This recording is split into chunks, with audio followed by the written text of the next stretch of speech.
जंगल का एक सुंदर दृश्य। सूरज की पहली किरणें पेड़ों के बीच से झांक रही हैं। पक्षियों की चहचहाहट माहौल को जीवित कर रही है।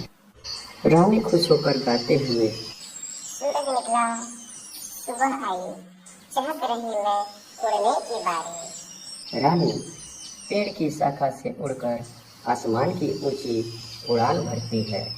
अचानक उसकी नजर नीचे एक पेड़ पर बैठे कौवे पर पड़ती है।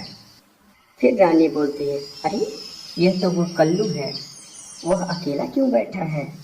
रानी कल्लू के पास उड़कर जाती है। रानी चंचल शर्मे, कल्लू भाई क्या बात है, आज तुम इतने उदास क्यों हो।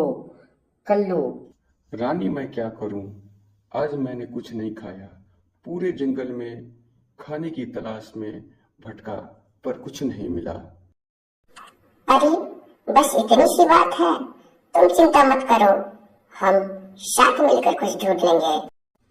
फिर कल्लू बोलता है, अरे भाई मैं तो बहुत थक गया हूँ, क्या तुम मेरे लिए खाना ढूंढ सकती हो। फिर रानी सोचते हुए, ठीक है, तुम यही रुको, मैं कुछ ढूंढ कर लाती हूँ। फिर रानी उड़कर जंगल में जाती है। रानी पेड़ पौधे और झाड़ियों के बीच उड़ती रही। उसे बड़े बड़े पेड़ के नीचे कुछ फल दिखाई दिए। फिर रानी बोलती है, अरे ये रहे मीठे फल, यह कालू भाई को जरूर पसंद आएंगे। फिर रानी फल तोड़कर अपने चोंच में पकड़ लेती है और वापस कालू के पास लौट जाती है। कालू वहीं बैठा इंतजार करता है। रानी फल देते हुए, लो कालू भाई, यह फल खाओ। फिर कालू चालाकी के साथ, अरे रानी ये तो बहुत कम है, मेरा पेट अभी भी नहीं भरा, क्या तुम और कुछ ढूंढ सकती हो। फिर रानी बोली थोड़ा आश्चर्य होके, अरे इतना सब खाने के बाद भी तुम्हारा पेट न भरा, खैर कोई बात नहीं, मैं और ढूंढने जाती हूँ। फिर रानी उड़कर जंगल में जाती है। फिर रानी एक छोटी सी झील के पास पहुंचती है। वहां उसे कुछ फल और कीड़े दिखाई देते हैं। फिर रानी, अरे ये तो बहुत बढ़िया, यह कालू की भूख को मिटाएगी। फिर रानी ढेर सारे फल और कीड़े एकत्रित करती है और कालू के पास लेके लौटती है। रानी फिर से कालू को खाना देती है। कालू उसे खुश होकर खा जाता है, लेकिन इस बार वह और भी अधिक मांगने लगता है।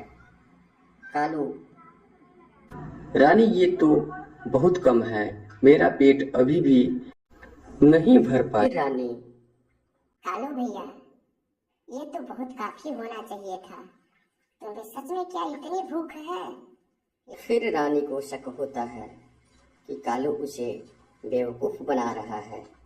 फिर रानी शक्त हो गई, कालू भाई, मुझे लगता है कि तुम मेरा फायदा उठा रहे हो। मैं पूरे जंगल में घूम घूम कर तुम्हारे लिए खाना ढूंढ रही हूँ और तुम बस बैठे बैठे खाए जा रहे हो। फिर कालू कहता है, नहीं नहीं रानी, ऐसा कुछ नहीं है, बस मुझे और भूख लग रही है। फिर रानी, देखो कल्लू, हमें मेहनत से खाना कमाना चाहिए। अगर तुम भी मेरे साथ चलते तो तुम्हें समझ में आता कि खाना ढूंढना कितना मुश्किल है। फिर कालू कहता है, मुझे माफ करना रानी, मैं सच में तुम्हारा फायदा उठा रहा था, मुझे खुद भी मेहनत ही करना चाहिए। फिर रानी कहती है, पर याद रखना, मेहनत ही असली सुख देती है। चलो अब साथ मिलकर कुछ काम करते हैं। फिर रानी और कालू अब साथ में जंगल में भोजन ढूंढने चलते हैं। कालू मेहनत से भोजन एकत्रित करता है और दोनों साथ मिलकर खाते हैं। फिर कालू, तुम सही कह रही थी रानी, मेहनत से कमाया हुआ भोजन हमें बहुत अच्छा लगता है, अच्छा लगता है। फिर रानी मुस्कुराते हुए हाँ। और सबसे अच्छी बात होता है जब हम साथ में काम करते हैं और उसे मिल बांट कर खाते हैं। फिर दोनों हंसते हुए पेड़ पर बैठ जाते हैं।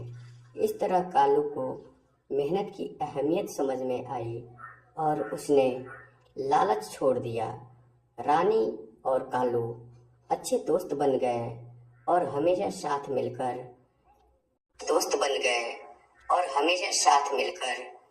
काम करने लगे। यह कहानी हमें सिखाती है कि मेहनत का फल हमेशा मीठा ही होता है और स्वार्थ से कुछ नहीं मिलता।